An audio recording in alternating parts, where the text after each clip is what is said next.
आज हम Jeffrey Epstein के बारे में बात करेंगे। ये नाम आजकल बहुत पॉपुलर है और इनकी वजह से पूरी दुनिया में एक तरह से अशांति फैल गई है। डोनाल्ड ट्रंप का नाम भी इसमें है और लोगों का ध्यान भटकाने के लिए वो नौटंकियाँ कर रहे हैं। वो ईरान पे अटैक करने की कोशिश कर रहे हैं। तो इसकी शुरुआत के बारे में हम बात करते हैं। देखिए, जेफरी एप्स्टीन जो है वो एक बहुत ही कॉमन इंसान था और उसने अपने कैरियर की शुरुआत as a private school teacher शुरू करी थी। और आपको यहाँ बता दूं, ये जो उसकी पहली जॉब थी वो भी फेक डॉक्यूमेंट्स पे थी, फेक डिग्री पे थी। जब उसका पता पड़ा तो उनको स्कूल से निकाल दिया गया।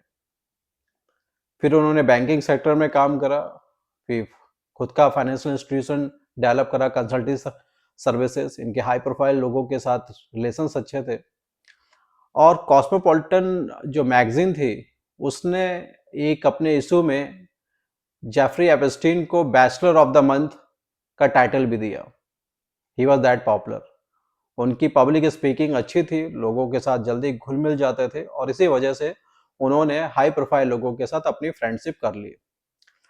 तो कहने के लिए तो उनके पास फाइनेंशियल कंसल्टेंसी का जॉब था, मगर उसकी आड़ में ये सेक्स रैकेट चलाते थे और वो भी जो अंडर एज गर्ल्स थी उसका इस्तेमाल होता था। और लगभग 1500 लड़कियां इसके नेटवर्क में थी और उसने कंटिन्यू बहुत सारे बच्चों का ऐसे रेप किया और वो सप्लाई करता था ऐसे हाई प्रोफाइल लोगों को। और इनके जो क्लाइंट्स हैं, उन क्लाइंट की लिस्ट में बहुत बड़े बड़े नाम हैं, जैसे डोनाल्ड ट्रंप हैं, बिल गेट्स हैं, एलन मस्क हैं और ऐसे ही बहुत सारे लोग हैं जो ऑस्ट्रेलिया से हैं, नॉर्वे से हैं, यूके से हैं, इंडिया से हैं और भी कई देशों से उनके कनेक्शंस हैं। इनको बाद में अरेस्ट करा गया और उन्होंने जेल में सुसाइड कर लिया। एलिगेशंस ये हैं कि इन्होंने सुसाइड नहीं करा, एफबीआई ने इनको मार दिया, इनका मर्डर करा गया। एलिगेशंस पे एफबीआई ने एक वीडियो टेप इशू करा कि ये देखिए, ये वीडियो है और इसमें जेफरी जो है सुसाइड कर रहे हैं। उस वीडियो टेप में लगभग 2 मिनट का टेप मिसिंग है और एफबीआई ने बोला ये रॉ फाइल है, पर एक्सपर्ट्स का कहना है कि वो एडिटेड फाइल है।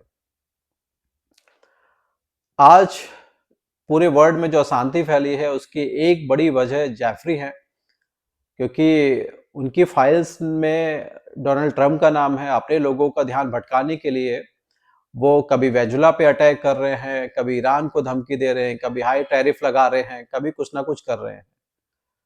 तो ये एक टैक्टिक होती है लोगों का ध्यान भटकाने की, ताकि असली मुद्दे पे लोग बात ना करें। और इसका वर्ल्ड जियोपॉलिटिक्स पे बहुत गहरा असर पड़ेगा। डोनाल्ड ट्रंप इकलौते ऐसे करप्ट पॉलिटिशियन नहीं है, ऐसे करप्ट पॉलिटिशियन पूरे वर्ल्ड में हैं और ऐसे किसी भी स्कैंडल में जब उनका नाम आता है तो पब्लिक का ध्यान भटकाने के लिए वो नेबरिंग कंट्री पे अटैक करते हैं या कोई ऐसे अपने कंट्री में दंगे फसाद करा देंगे या कोई ना कोई ऐसा मुद्दा उठा लेंगे ताकि लोग जो है उनका ध्यान भटक जाए। मुझे ऐसा लगता है कि इंटरनेशनल लॉ में और एक नया चैप्टर ऐड करना चाहिए जिसमें इस तरह के जो ऑफेंस हैं और इसका जो इम्पैक्ट है वो इनोसेंट लोगों पे पड़ता है। वो जो इंसान कल भविष्य में ईरान में मरेगा या दुनिया के किसी भी हिस्से में, उसको तो पता ही नहीं है कि उसकी जो डेथ हुई है उसकी असली वजह एप्स्टीन जैसे लोग हैं, उनके सेक्स स्कैंडल्स हैं। और ये लोग जो सो कॉल्ड पॉपुलर हैं, जिनको हम संभ्रांत बोलते हैं, इलीट बोलते हैं, ये हद से ज्यादा मोरली करप्ट हैं। पर क्या करें, पब्लिक को यही पसंद आते हैं क्योंकि पब्लिक को तो मीडिया पसंद है।